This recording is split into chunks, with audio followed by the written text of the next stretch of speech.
자, 오늘 은혜 받고 성취될 하나님의 말씀은 사도행전 18장 9절에서 11절 말씀입니다. 사도행전 18장 9절에 11절 말씀 제가 봉독해 드리도록 하겠습니다. 밤에 주께서 환상 가운데 바울에게 말씀하시되 두려워하지 말며 침묵하지 말고 말하라. 내가 너와 함께 있음에 어떤 사람도 너를 대적하여 해롭게 할 자가 없을 것이니 이는 이 성중에 내 백성이 많음이라 하시더라. 1년 6개월을 머물며 그들 가운데서 하나님의 말씀을 가르치니라. 아멘. 봉독한 말씀을 가지고 영적 배경의 환상이라는 제목으로 말씀을 전가하기로 합니다. 여러분 자신과 다른 분들한테 고백하고 인사합시다. 영적 배경으로 흔들리지 맙시다. 건너와서 우리를 도우라가 성취되는 곳에는 하나님의 말씀에 붙잡힌 자의 응답이 있습니다. 이 응답 속에는 성령의 교통이 있는 팀의 응답이 있고요. 서론의 문제가 사라져서 본론에 올인하게 되는 응답이 있고, 말씀의 빛으로 내면의 상태를 보게 되는 응답이 그 안에 있다는 사실입니다. 자, 오늘 본문을 보면 어떤 느낌이 좀 드느냐면요. 아니 갑자기 이 디도 유스도와 해당장 그리스도가 세례를 받게 된 이 상황에서 그 다음 구절로 넘어가는 이 내용이 도대체 뭔 일이 있었길래 갑자기 밤에 주께서, 어떤 밤입니까? 세례받는 그 밤인지 무슨 밤인지 모르잖아요. 난데없이. 그러니까 이 3절 안에 우리가 뭔가 많은 생각을 할 수밖에 없는 오늘 본문이에요. 그래서 오늘 본문 속에는 어떤 느낌이 좀 드느냐? 위축되어 있는 바울의 내면. 이 내면을 우리 주님이 보시고 주께서 환상 중에 영적 배경으로 함께 하실 것을 말씀하시는 내용이 오늘 본문의 내용이다. 오늘 바울이 본 영적 배경의 환상을 저와 여러분도 보게 되는 축복이 있기를 예수 그리스도 이름으로 축원합니다. 그럼 첫 번째로 두려워하지 말고 말하라는 것입니다. 실라와 디모데가 합류함으로써 바울 자신은 하나님의 말씀에 붙잡히게 됐습니다. 말씀에 붙잡혀 유대인들에게 예수는 그리스도라 밝히 증언했습니다. 이 메시지에 유대인들이 대적을 하여서 비방하게 되는 결과가 나타났어요. 반대로 주님의 예비된 디도 유스도, 해당장 그리스도를 세우게 되는 그런 내용이 지난 주간까지의 내용이었습니다. 자, 이런 가운데 오늘 9절을 보면요. 밤에 주께서 환상 가운데 바울에게 말씀하시되 두려워하지 말며 침묵하지 말고 말하라. 밤에 환상으로 주님이 나타나신 것은 우리가 뭘 생각할 수 있느냐 하면요. 아니 갑자기 이렇게 주님이 나타나셨다? 바울이 뭔가를 질문했지 않겠냐는 거예요.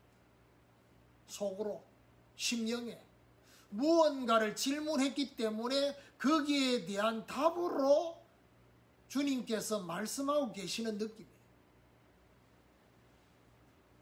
아마 바울은 고린도라는 지역에서 다른 지역으로 인도받기 위해서 질문을 했지 않겠나. 왜요? 왜 바울이 다른 지역으로 인도받기 위해서 질문을 했을까요? 그것은요, 해당 장이 개종하게 됐어요. 이것이 그 고린도 지역에 있는 유대인들 현장에 엄청난 파장이 일어난 거예요. 그러니까 그 얘기입니다. 아니 8절까지 이 내용에서 바로 9절로 넘어가는데 이 중간에 숨어있는 그 부분이 뭐겠냐는 겁니다. 그거는 해당 장 그리스도가 회개하고 개종을 하게 된 이것이 그 현장에 어마어마한 파장이라는 이 파장이 우리 입장에서는 좋은 파장이지만 그들 입장에서는 엄청난 핍박이 일어날 수 있는 파장이에요. 고린도의 유대인들이 일어나서 핍박할 것을 누가요? 바울이 예상을 한 거예요. 그래서 바울은 고린도에서 조용히 떠나려는 마음이 생긴 상태이었다. 이런 생각이 듭니다. 이때 우리 주님의 답변이 뭐라고 답변하시냐? 두려워하지 말고 침묵하지 말고 말해라. 이 말은 그 반대편에 바울이 지금 있었다는 것을 느끼는 거예요. 두려워하고 있고 침묵하고 있고 침묵하려고 했고 말하지 않으려고 했던 거예요. 거기에 주님이 지금 말씀한 거예요. 두려워하지 말라. 침묵하지 마라. 말해라. 핍박을 예상해서 이제는 바울이 더 이상 말을 안 하려고 침묵하고 있는 상태였어요. 이때 주님이 가만히 있지 말고 말하라는 겁니다. 오늘 저와 여러분 여기서 우리는 1대2에서 뭘 붙잡아야 되겠습니까? 예상된 문제, 예상된 그 핍박과 같은 저와 여러분 예상할 수 있는 문제들이 있을 거 아닙니까? 거기에 저와 여러분이 반응을 하지 말아야 된다. 이게 우리 주님께서 말씀하시려고 하는 첫 번째 메시지. 네가 예상한 대로 되지 않는다. 될 수도 있지만 그것 때문에 너를 통해서 하려고 하는 거기에 위축되거나 두려워하거나 침묵하고 말하지 않는 이 상태에 빠져있지 말라는 겁니다. 오늘 저와 여러분 예상된 문제에 반응하지 않는 저와 여러분이 되시기를 예수 그리스도 이름으로 축원합니다. 두 번째로 내가 너와 함께하리라. 대부분의 사람들은 현장의 현실이 전부라고 착각을 하고 있습니다. 그것도 그럴 것이 다른 현장을 보지를 않으니까요. 내가 만나는 사람, 나의 인간관계가 전부인 것처럼 착각할 수 있어요. 왜냐? 다른 사람 안 만나니까. 10명의 정탐꾼이 현실을, 가나안을 정탐한 그 현실을 전부로 생각했어요. 그래서 너무나 크게 보고 반응했어요. 우리는 그들에 비하면 메뚜기다. 현장의 현실 속에는 우리가 모르는 뭐가 있어요? 영적 사실이 숨겨져 있어요. 그리고 일어나고 있는 영적 사실 속에는 우리가 또 모르고 있는 말씀의 사실이 그 안에 개입되어 있어요. 그리고 더 나아가서 말씀과 영적 사실의 일하심 속에는 하나님의 절대 계획이 숨겨져 있다는 것입니다. 10절을 보면요. 내가 너와 함께 있음에 어떤 사람도 너를 대적하여 해롭게 할 자가 없을 것이니 이는 이 성중에 내 백성이 많음이라 하시더라.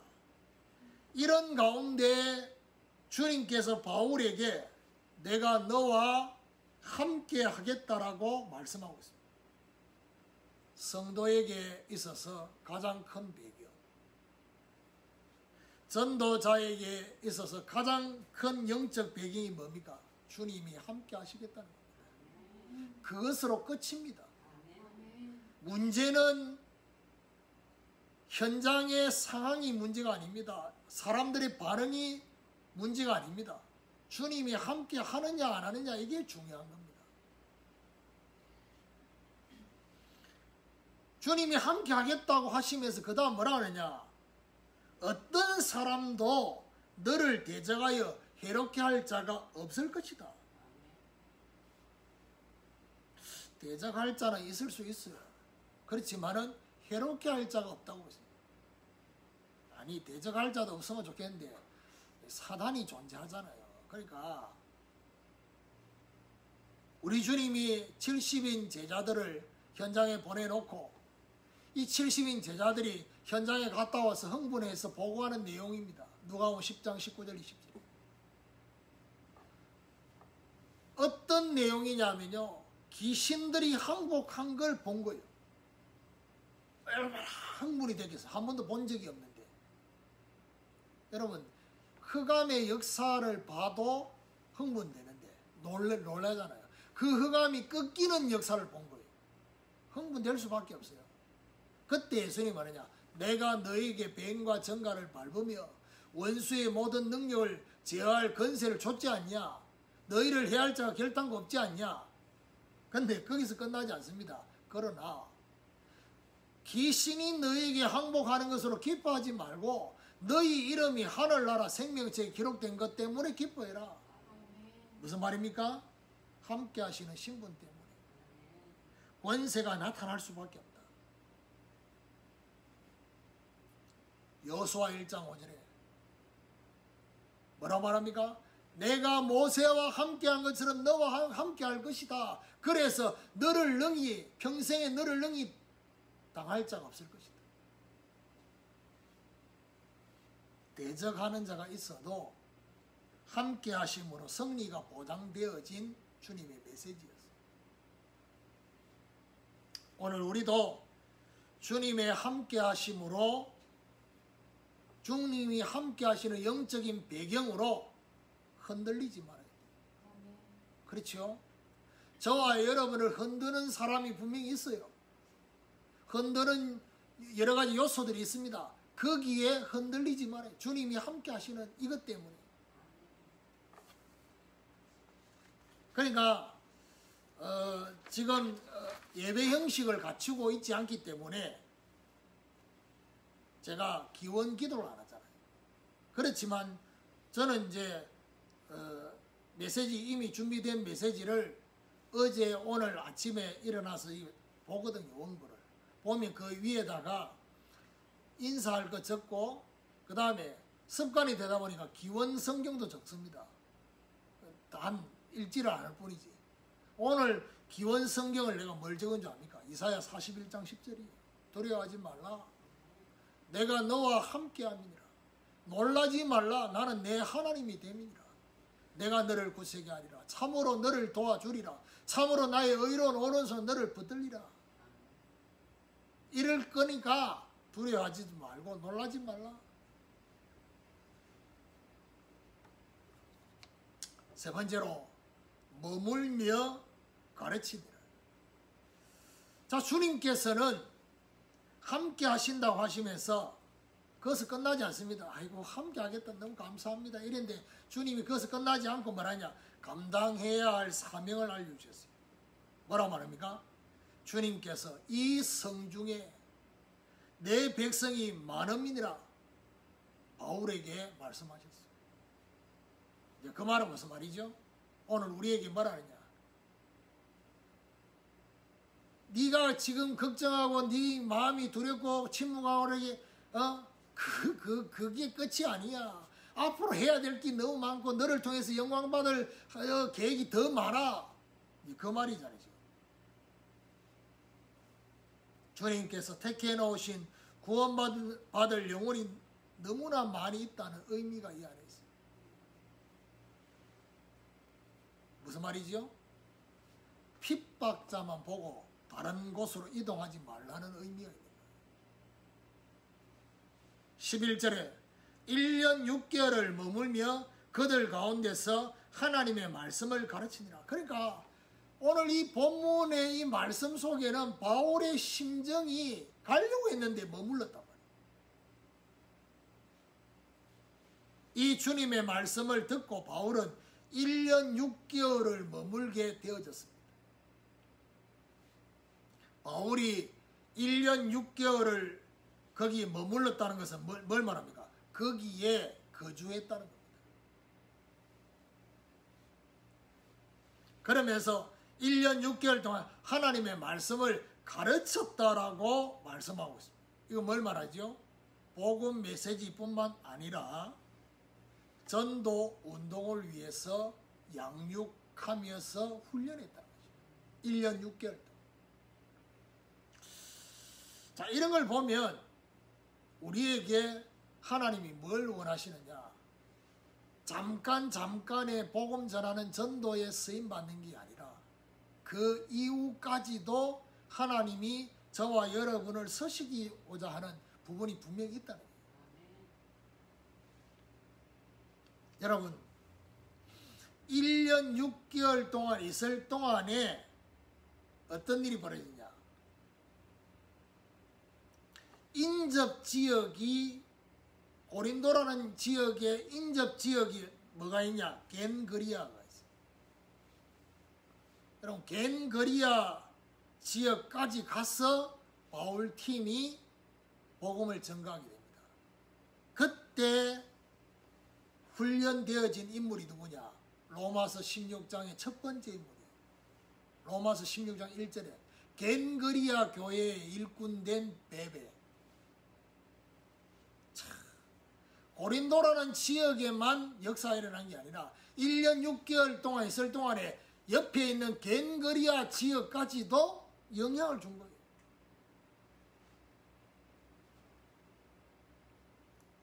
물론 성경학자들 중에서는 바울이 직접 안 갔다. 왜냐? 거주했다는 말은 바울이 여기 계속 있었고 아마 디모데와 실라가 갔다. 저는 그렇게 생각 안 합니다. 바울이 굳이 베베라는 이름을 거명했던 이유가 뭐겠습니까? 본인이 직접 영향을 준 인물이었기 때문에, 그리고 그 사람이 바울에게 보호자 역할을 했기 때문에 이름을 거명했지 않겠냐. 저는 그 성경학자들 얘기하고 저는 반대 생각이에요. 바울이 직접 갔다. 오늘 우리도 바울처럼 사명을 감당하기 위해서 뭘요? 지속할 수 있는 이런 축복이 있기를 예수 그리스도 이름으로 축원합니다. 결론입니다. 바울과 같은 성령의 인도를 받기 위해서는 어떻게 해요? 현실만 보고 있든지 아니면 영적 배경만 보고 있든지 하지 말고, 그러니까 무슨 말이냐면요, 현실은 완전히 무시하고 영적 배경, 보좌의 축복, 뭐 시공간 초월의 축복, 뭐 이것만 보고 있는, 현실을 무시하는 걸 보고 신비주의랍니다. 얼마나 신비스럽습니까? 엄청난 걸 보고 있으니까. 근데 반대로 현실만 보면 그걸 보고 말합니까? 세속주의랍니다. 그러면 우리는 결국 성령의 인도를 어떻게 받아야 됩니까? 현실을 보면서 영적 배경을 함께 봐야 됩니다. 그래야지만이 사실적인 인도를 받게 된다는 거예요. 그리고 오늘 이 말씀을 가지고 어떤 적용이 일어나야 되느냐? 무조건 말하는 것이 아니라 침묵해야 할 때와 말해야 될 때를 구분해야 돼요. 이제 오늘 이 메시지 듣고 침묵하지 말고 말하라니까 이번 한 주간 동안 그동안 안 했던 말 막 하란 말이냐? 그 말이 아닙니다. 침묵해야 할 때가 있고 말해야 될 때가 있는 거예요. 사람에 대해서도 마찬가지입니다. 관계 속에 내가 침묵해야 될 때가 있고 말해야 될 때가 있는 거예요. 이걸 구분해야 돼요. 그리고 무조건 이동하거나 머무르는 거, 이것도 하나님이 원하지 않아요. 이 또한 이동해야 할 때가 있고 머물러야 할 시간표가 있다. 그걸 구분해야 돼요. 그렇잖아요. 그래서 하나님이 보실 때 제일 무서운 사람이 뭔지 압니까? 열심히.